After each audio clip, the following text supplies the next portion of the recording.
Hello friends, welcome back to our own channel Ved Guru. तो friends, इस video के अंदर हम टाटा मोटर स्टॉक के बारे में बात करने वाले हैं। हम आज ट्रेडिंग के बारे में नहीं बात करेंगे, हम इन्वेस्टमेंट के बारे में बात करने वाले कि टाटा मोटर एक बेहतरीन स्टॉक है जिसमें आप अपने पैसों को इन्वेस्ट कर सकते हैं, जो आने वाले दिनों के अंदर आपको बहुत ही अच्छा रिटर्न दे सकता है। बहुत सारे लोगों के पोर्टफोलियो में ऑलरेडी ये स्टॉक है, जिन्होंने बहुत ही अच्छे से मतलब 200 रुपये से भी लोगों ने या 100 रुपये 84 रुपीज़ से भी लोगों ने स्टॉक को होल्ड किया है और कुछ लोगों ने अपने प्रॉफिट को बुक किया है। तो क्या होता है ना, हम जब 200 रुपीज़ में अगर स्टॉक को ले लेते हैं और उसे 500 में बुक कर लेते हैं, तो 600 रुपये में या फिर से 500 रुपये में लेने में हमें वहाँ पे दिक्कत हो जाती है कि हमारी साइकोलॉजी नहीं काम करती कि भाई मैंने तो 200 रुपये लिया था, 500 चल रहा है, अभी छोड़ देते, क्यों लिए, अब कितना ऊपर जाएगा। सबसे बड़ी बात तो ये कि कितना ऊपर जाएगा ये हम सोच लेते हैं और स्टॉक उससे भी ऊपर जाके डबल हो जाता है। तो इसीलिए कभी भी अच्छे स्टॉक को हमें एक अच्छे प्राइस पे बाय करना बहुत ज़रूरी है। देखिए स्टॉक आपने बहुत बार देखा हो कि 200 का स्टॉक ने 10,000 तक गया है, या 500 का स्टॉक, जैसे अगर टाटा एलेक्स की, जैसे टाटा की कंपनी जो टाटा एलेक्स है, वो स्टॉक 500 रुपये से वो 10,000 तक जाके आया है विद इन 2 ईयर में। तो 500 का स्टॉक ऊपर कितना जाएगा ये सोचना बहुत गलत है, क्योंकि अगर कंपनी अच्छा कामकाज कर रही है, सब कुछ बढ़िया चल रहा है, तो उस स्टॉक को ऊपर जाने से कोई नहीं रोक सकता और कुछ दिक्कत भी नहीं आने वाली है। तो हमें इन्वेस्टमेंट के तौर पे ऐसे स्टॉक को ढूंढना है जो अच्छे खासे रनअप कर रहे हैं। बहुत बार हम यही गलती करते हैं कि हम जो गिर रहे हैं उन स्टॉक को कि सस्ते में मिल रहा है चलो बाय करो, सस्ते में मिल रहा है चलो बाय करो, कितना और गिरेगा, कितना और गिरेगा, और आप बाय करते रहो, उससे भी और गिर जाता है। तो देखिए मार्केट को इसी तरह से हम नहीं एनालाइज कर सकते कि गिर गया तो बाय करो, ऊपर गया तो सेल करो, ऐसा नहीं होता। कभी कभी ऊपर गया है तो थोड़ा सा टिप लेके फिर से ऊपर निकल सकता है कि स्टॉक के अंदर एक बार अगर अप ट्रेंड शुरू हुआ तो धीरे धीरे धीरे स्लो स्टडी स्टॉक ऊपर ही जाते रहता है। जैसे कि लार्ज कैप, स्पेशली आप लार्ज कैप स्टॉक को देखेंगे, जैसे एशियन पेन देखिए, टाइटन को देखिए आप, बजाज फिंसर, बजाज फाइनेंस, इन सारे स्टॉक के चार्ट को अगर आप देखोगे तो वो स्लो स्टडी ऊपर ही जाते हुए आपको दिखेंगे। उनके अंदर बहुत कम बार ऐसी चीज़ें देखने को मिलती है कि स्टॉक यहाँ से ऊपर गया फिर वही प्राइस पे आके खड़ा होगा। ये चीज़ लार्ज कैप स्टॉक में बहुत कम देखने को मिलती है। तो इसीलिए बहुत सारे लोग लार्ज कैप में इन्वेस्ट करना पसंद कर लेते हैं कि वो अपने बाइंग प्राइस से ऊपर ही हमेशा रहते हैं और एक अच्छी खासी रैली उसमें हमेशा देखी जाती है। जैसे कि अगर हमारे इंडिया को देखते हैं तो इंडिया बहुत अच्छा ग्रो कर रहा है। और जैसे कि अभी जो चंद्रयान 3 की लॉन्चिंग यहाँ पे बहुत बढ़िया यहाँ पे हुई है। तो देखिए इंडिया अगर ग्रो कर रहा है तो डेफिनेटली इंडिया के यहाँ पे जो कंपनीज है वो भी ग्रो कर रही है। तो अगर हम लार्ज कैप पे पैसा लगा रहे हैं, इसका मतलब हम इंडिया के ऊपर पैसा लगा रहे हैं, तो यहाँ पे हमें आगे चल के रिटर्न्स ही मिलने वाले हैं। तो इसीलिए हमेशा लार्ज कैप स्टॉक के अंदर या एक अच्छी कंपनी के अंदर कभी भी हाई पे बाय करो, ना यहाँ पे खतरा है लो पे बाय करूँगा ऐसा नहीं सोचना है। अच्छे क्वालिटी स्टॉक को आपको हर प्राइस पे बाय करने के लिए रेडी रहना पड़ेगा, तभी आपको वहाँ पे रिटर्न्स अच्छे मिलेंगे। आप रुकी हुई गाड़ी में बैठने से चाहे जो गाड़ी चल रही है उसमें अगर चढ़ोगे तो डेफिनेटली अपने डेस्टिनेशन पर डेफिनेटली वहाँ पे पहुँचोगे। तो आइए हम एक बार टाटा मोटर के फंडामेंटल के ऊपर भी नज़र डाल देते हैं और चार्ट के ऊपर भी नज़र डाल देते हैं कि अगर हमें इन्वेस्टमेंट करनी है तो हम किस प्राइस पे इन्वेस्टमेंट कर सकते हैं।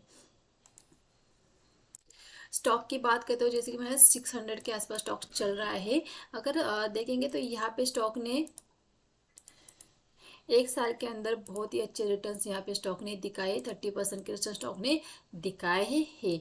अगर 5 ईयर की बात करें तो 5 ईयर के अंदर स्टॉक ने 133 के रिटर्न्स दिखाए हैं। मतलब अगर 5 ईयर की बात करें, यहाँ पे वो कोरोना का जो दौर था वो भी इसमें शामिल होगा, तो उसके देखिए कोरोना के कारण बहुत सारे स्टॉक यहाँ पे रनअप किए, तो हम 5 ईयर को इतना नहीं मानेंगे, हम 1 ईयर से देखेंगे तो 1 ईयर के अंदर 30% के एक बढ़िया रिटर्न स्टॉक ने दिखाए हैं, मतलब इंडेक्स के डबल रिटर्न स्टॉक ने दिखाए हैं।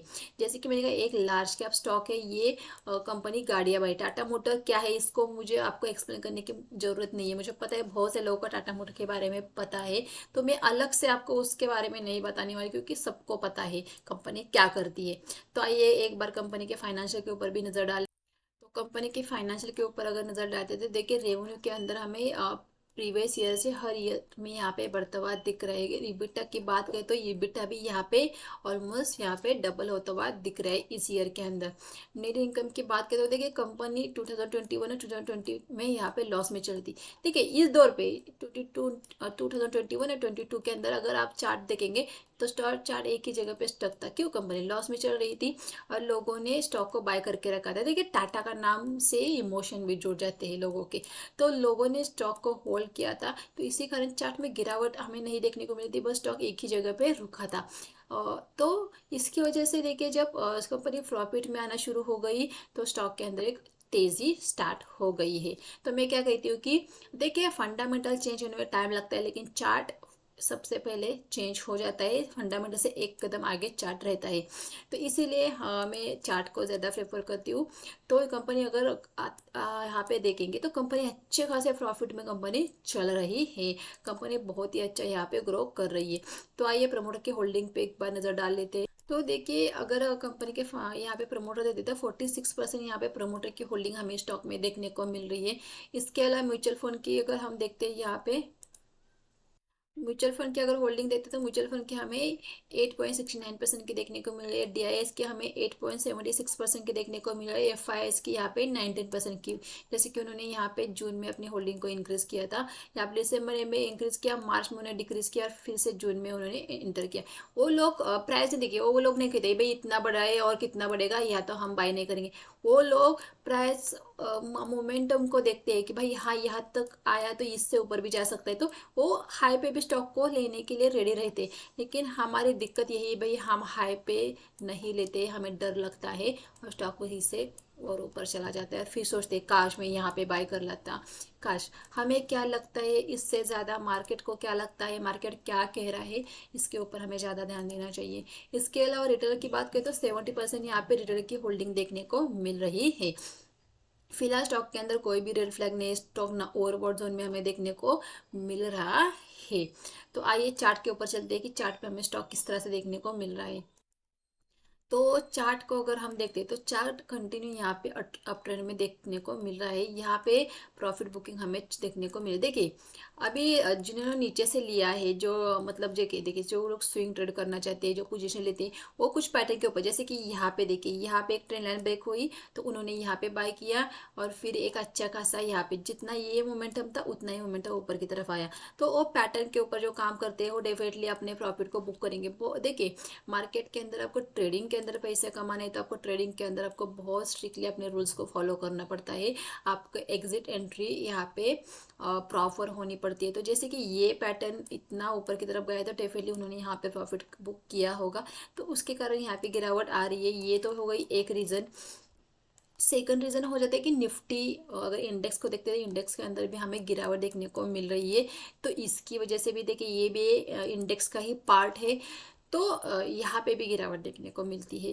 तो इसी वजह से स्टॉक में गिरावट आ रही है। तो देखिए हमें इस गिरावट का यहाँ पे फ़ायदा उठाना पड़ेगा। देखिए जब भी अच्छे क्वालिटी स्टॉक के अंदर गिरावट आ जाती है तो हमारे लिए वो अच्छी बात होती है कि हाँ हमें एक गिरावट में स्टॉक को बाय करने का मौका मिलेगा। तो देखिए स्टॉक अगर हमें यहाँ पे गिरावट आ जाती है, स्टॉक हमें 550 या 590 इसके बीच में अगर मिल जाता है तो डेफिनेटली यहाँ पे हम एक्यूमुलेट करने की कोशिश करेंगे। अगर इससे भी नीचे आता है तो फिर से हम यहाँ पे देखिए अच्छे क्वालिटी स्टॉक को हमें हर एक प्राइस पे एक्यूमुलेट करने के लिए रेडी रहना पड़ेगा।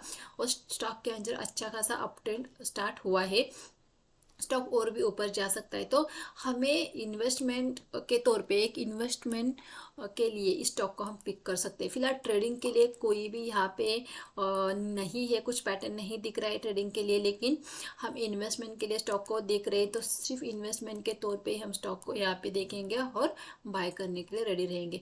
तो देखिए ये स्टॉक को आप डेफिनेटली आपके वॉच लिस्ट में लगाइए। किस तरह से मोमेंटम आता है, कुछ पॉजिटिव पैटर्न अगर यहाँ पे बन जाता है तो आप डेफिनेटली स्टॉक को बाय कर सकते हैं किसी भी प्राइस पे। ये देखिए इस प्राइस पे भी आपको बाय करने में कोई भी दिक्कत नहीं होगी। अगर नीचे आए तो हम और क्वान्टिटी वहाँ पे ऐड कर सकते हैं। लेकिन इन्वेस्टमेंट के तौर पे हमें हर डिप में स्टॉक को बाय करने के लिए रेडी रहना पड़ेगा। ये 600 का स्टॉक आपको 1000 तक जाते हुए दिख सकता है। ये तो हो गई, लेकिन यहाँ पे कि जा सकता है, लेकिन कब जाएगा नहीं पता है। इसलिए एक्यूमुलेट कीजिए स्टॉक के अंदर, एक अपसाइड का मोमेंटम अभी भी कंटिन्यू हो सकता है, टारगेट अभी भी पेंडिंग है।